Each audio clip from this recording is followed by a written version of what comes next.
Okay, so our project is called Slugs and Co. That's our group name.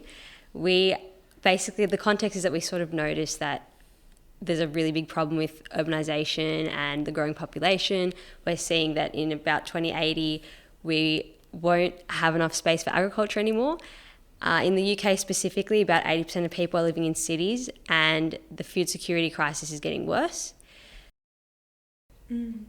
Well, personally for me, I'd never really heard of vertical farming before. So I guess it was very interesting to me that you could grow plants in an all controlled environment, and it's it uses so much less water, and it's so much better.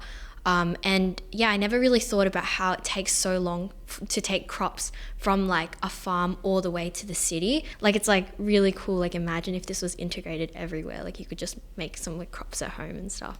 So yeah. A lot of people, they think farming outdoor is natural. No, it's a very industrial thing. Okay, a lot of people, they don't get that. Spectrum depending on the type of crop and stuff like that. On HBS basically. Oh, so proud. As I said, I've seen technology in 6 years, 5 years progress so much. So I'm thinking here in probably 10 years time, LEDs, they're going to be even more they're going to be cheaper, they're going to be even more energy efficient, and this definitely will help the climate change.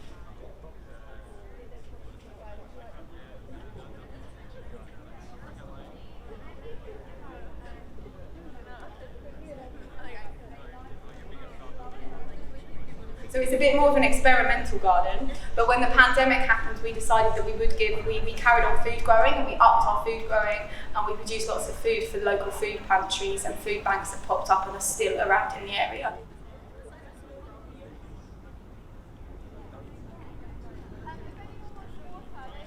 But how do people find space to use that space if they haven't been part of building it? Which is a big question that we're having now with British land. Yeah, for us, the TEDI-London context is really, really important. We think engineering and all solutions need to be guided by context and driven by context. I think there's a lot of key takeaways. I think in that first week, listening to a lot of different companies speak and stakeholders in this design process has been really interesting. And coming from a design background as well, I think taking the vertical farming knowledge that we've learnt about and putting that into my designs would be a really interesting thing to look at, a concept. And I'm really excited about that. This context setting, this hearing from the actual people we're trying to design for and with, is just so key. So after really intense initial time, it's sort of the priming and the setting the scene for what the solutions need to consider, who they're for. And so for us, this sort of scene setting is so key, and this is where our partners and their generosity of time and input and technical expertise is just so vital to us. I think I was most worried about the fact that I'd never done anything like this before. So my degree is just watching lectures and reading notes, and I'd never really done anything that really is hands-on, practical, and collaborative. I don't even get group assignments in my university and discipline. So I was worried the most about that, but I found it was such a gratifying experience.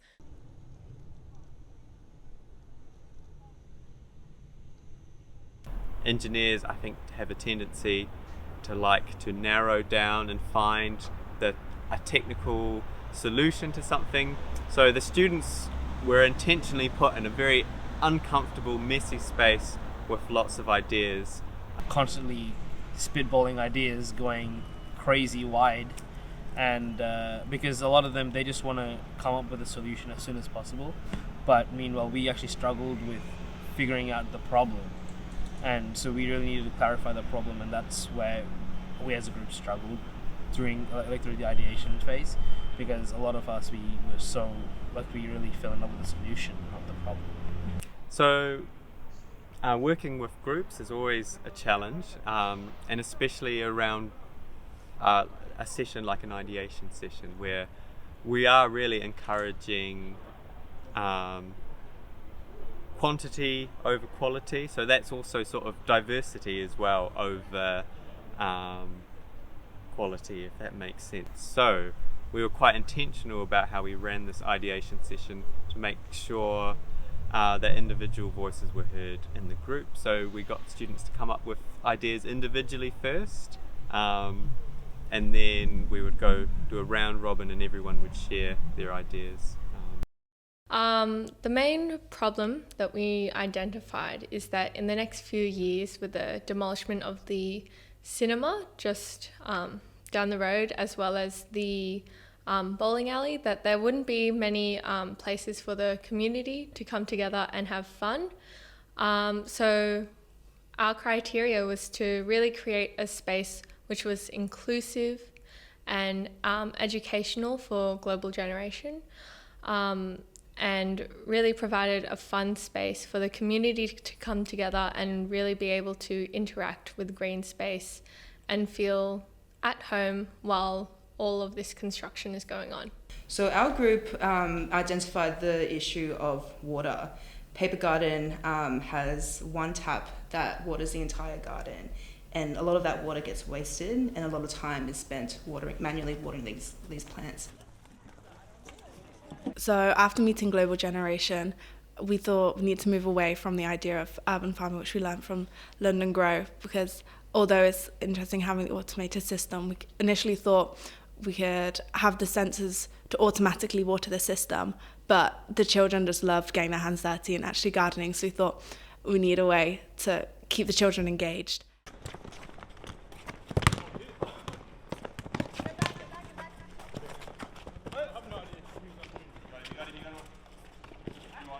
I think what we've tried to emphasise is that making is a means of communication amongst the group and a means of communication with the users and the client of your design. So students have been manufacturing, so they've made miniature versions of the large scale, let's say, water container that they want to build. They've had a few runs at 3D printing it, which is much quicker than trying to build a water container. They've been laser cutting different materials, actually, sometimes cardboard, to make quick parts that are really nicely finished and quick. There's been a lot of craft work actually, just being handling foam and fabrics and other materials that allow the whole team to encounter the problems of connecting things together, the problems of making something stable, the problems of the practicalities of, if they built a small model, is it something that is accessible if that's what they were going for? Is it something they can imagine someone walking through, even if it's only a tiny model on the table? 3, 2, 1.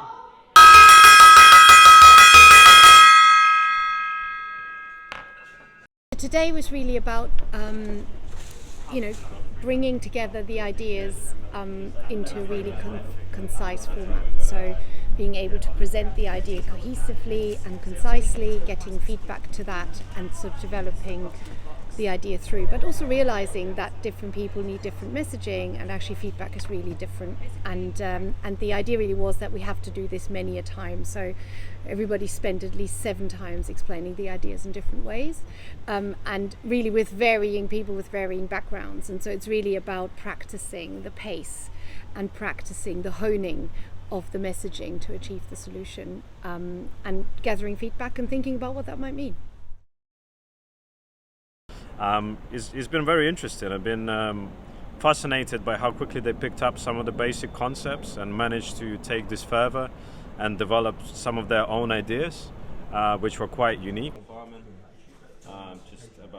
I think in the future we'll like to stay in touch and collaborate on them, on some of the concepts that they have developed, and potentially maybe even in due course come and join London Grow team and help us develop some of our own products. I think it's a fantastic day to reach out to young engineers. I think it's quite exciting. The youth as well. we get bogged down at work in the minutiae details, whereas this is free thinking that's, for me it's actually quite refreshing. The free range we had really allowed us to just actually want to be here and do things, because we didn't have parameters to be bounded into. We could really just go for it and make these ideas. It was scary at first for sure, but then we all realized, we can actually make this really cool because we don't have rules here. And that's the cool thing about this TEDI summer school for sure. So I think I'm really going to take this approach and really just keep an open heart and an open mind about projects, and not be boxed in by all the briefs and all the scope and what the deliverables and all of that. We need to break out of that and just genuinely think and create and just come up with a crazy idea and distill it, and it will become a really amazing, well thought out solution that works.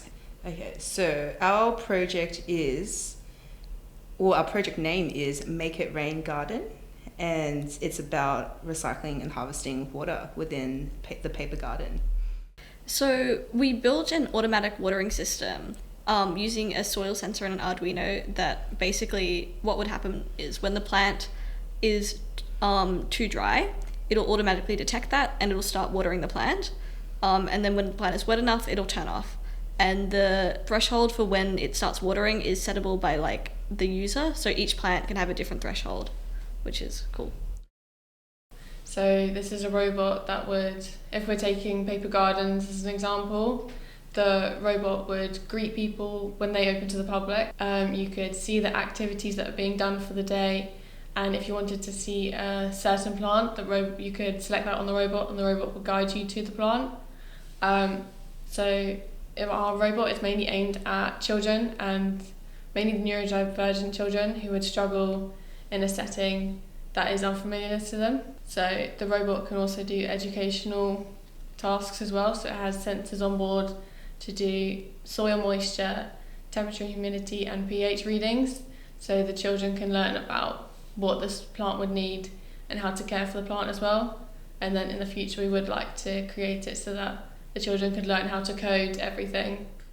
So the name of our project is Just Project, and it's a bit of a play on words. So Just Project in referral to the projection that we use in our design, and also Just Project referring to the Just in Global Generation's mission.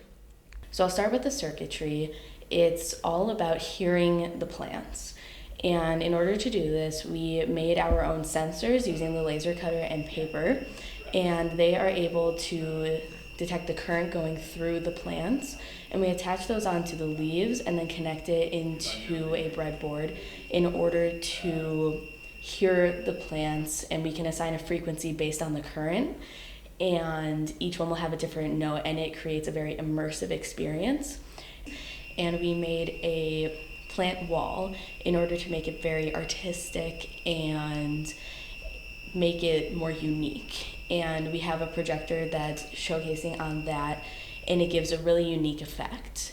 And then the next part is the hydroponic system. So we made shelves that can be moved around the greenhouse, and they're in a triangle shape so that all the plants can get the light coming down.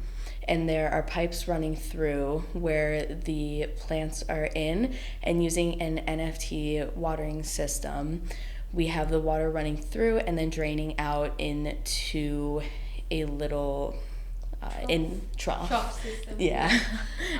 So our project name is the Pop-Up Oasis, and how we kind of thought about it was after meeting Emma and Global Generations, and we saw her garden, and we saw that there was an issue with just accessibility, and it was just in Canada water, and it was very on a small scale, and we were kind of thinking, how can we make more people experience what she's trying to teach? So basically it's a truck, and basically it goes to schools, and it's basically an educational tool. So you go into the truck, it opens up, so you've got tables that open up, and then you walk inside the space, and there's a dining table in the middle. You're just surrounded by just green. So it's like pop-up oasis, sort of you escape the city sort of thing.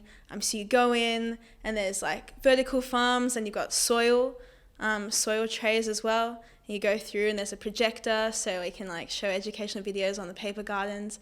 And then you can pick your produce as well. It's just like we're really emphasizing pasture to plate, and then after they eat whatever they picked, they get an opportunity to propagate it, so then back to pasture. So it's like a cycle, and that's how we're really teaching the children about all of these concepts all together. So we decided to make an app which data collects urban farming information because there was nothing. Everything that we found was just manual. Fundamentally, we're trying to prove to, British lands and developers and landowners and people of that variety to basically prove to them that urban farming is the future and they should really invest in it. And we use data collection as a mode to prove it, because they always want hard stats, and by having something that shows them the hard stats, literally, that helps Global Generation, or even charities like Global Generation, to gain more, finances or more support in that area. And so basically the app, there's two parts to the app. Well, there's the app itself, and then there's the physical component, which is the scale. So basically, every community garden will have a scale, and the user or the citizen goes to the community garden. They will have their stuff, and they can weigh it, and that information will automatically get into the system. Yeah, so basically in the app we'll have production data and consumption data. So with production data, like Tish said, we've got the weight of the produce, the amount of produce that's being harvested per plot, and then you'll have your consumption data. So we're tracking what people are eating, what people are composting, giving away, or being wasted. And that way we can sort of see, is it actually going to be useful, even if you produce a lot in urban farming, is it going to contribute a lot to people's diets or not? So, inspired by the Children of Canada Water, we've created a social space where children, family members can come to engage with nature and their communities. So this project bridges the gap between urban and traditional farming. So we incorporated aspects of automation and getting your hands dirty so that all the community members can actively engage with problems such as food insecurity and be a part of the solution towards sustainable living. So we've created a prototype product that's conducive to expansion, but what we've made over the last couple of weeks is a watering system powered by a bike, so the kids can pedal the bike, and that does two things. It has Arduinos connected to it, which are connected to a moisture sensor. So when the water needs more pedaling, the lights will go red, and when the soil is saturated and the kids don't need to pedal anymore, the lights will go green. So there's an educational element to that there. And then another thing the bike does is power a dynamo, which flows water from a reservoir underneath the waterbed into some clear piping that then waters the plants. So we have two things going on when the kids pedal, which provides a lot of gratification for them when they're able to pedal faster, and all these things are going on as a result. We're back today to see the final outcomes of their summer school projects, and it's been quite impressive to see what's been done. I don't think the students know how amazing some of their ideas are, and to be able to turn out something physical in a week is extremely impressive. So hats off to them and hats off to the TEDI staff. So I'm Catherine and I work for the Mayor of London. I head his Climate and Environment Programme. I'm Gary Warner. I work as a science writer for Arizona State University, and specifically for the Fulton Schools of Engineering. Roger Madlin. I'm the joint head of Canada Water for British Land. I loved it. I thought that the students had obviously listened to what they'd heard about the context, they understood the local area, who their target audience was, who might be using the spaces. I really liked the way they were bringing in climate and environment and social aspects all together, thinking about people's health, thinking about the economy. It was just all really well joined up. I liked it. All managed to grab hold of some real challenges that confront us all, and they've all come up with solutions to some of those challenges, all very different, but all very relevant, and I think they could all be rolled out in some way. The enthusiasm is just palpable. You can see that they've really engaged with each other, and they didn't know each other prior to coming to TEDI-London, and they've engaged. They represent different disciplines and different perspectives on the problems that have been placed in front of them to tackle. So I'm particularly drawn to things that bring green spaces closer to Londoners or Londoners closer to them. So the Mayor has an ambition that no Londoner will live more than 10 minutes walk away from a green space, and still 150,000 households in London are away from a green space. So I was interested both by ones that created new green spaces or also the one that was moving green spaces around and making it accessible for kids. Finally, the winners of the project. So there's an inaugural Dean's Award for the best pitch for the Summer School 2022, and we made you a trophy, and you all got to choose one project. It was very close, and it was neck and neck until the very end, but by a narrow margin, it was Just Project. So